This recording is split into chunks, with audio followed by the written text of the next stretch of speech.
শুভ সকাল। আজ আমার মিনি ভ্লগের ডে 2।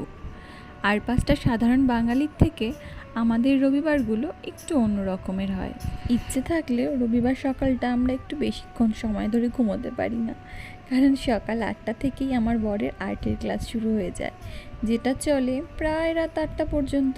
তাই রবিবারের বিকেলে বা সকালে কোনো সময় ইচ্ছে থাকলে বন্ধুবান্ধবীদের সাথে আমরা হুটহাট বেরিয়ে পড়তে পারি। আজ সকালে ব্রেকফাস্টে বানিয়েছিলাম ডিম দিয়ে এই বার্গারটা, যেটা খেতে বেশ টেস্টি ছিল।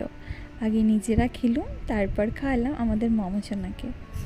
আর অনেক দিন পর আজকে রবিবারে আমি যাচ্ছি বাজার করতে। বিয়ের আগে তো প্রতি রবিবারই আমি গোটা 7 দিনের বাজার একসাথে করে রাখতাম, কিন্তু বিয়ের পর আর সেরমভাবে যাওয়া হয় না। মাও বাড়ির ওপর টুকটাক যা পায় সেগুলোই বাজার রাখি। আজ বাজার থেকে নিয়ে এসেছিলাম চিংড়ি মাছ, যেটা খাওয়ার জন্য অনেক দিন থেকে আমার মনটা আনচান করছিল। সাথে ছিল মাছের ডিমের বড়া, লাল শাক, মুগ ডাল। সব মিলিয়ে আজকে দুপুরের লাঞ্চটা একেবারে জম্পেশ হয়েছে। বিকেলে মাকে নিয়ে বসেছিলাম এমব্রয়ডারির কিছু কাজ শিখতে। 2 দিন হলো মায়ের কাছ থেকে এই কাজগুলো শেখা শুরু করেছি।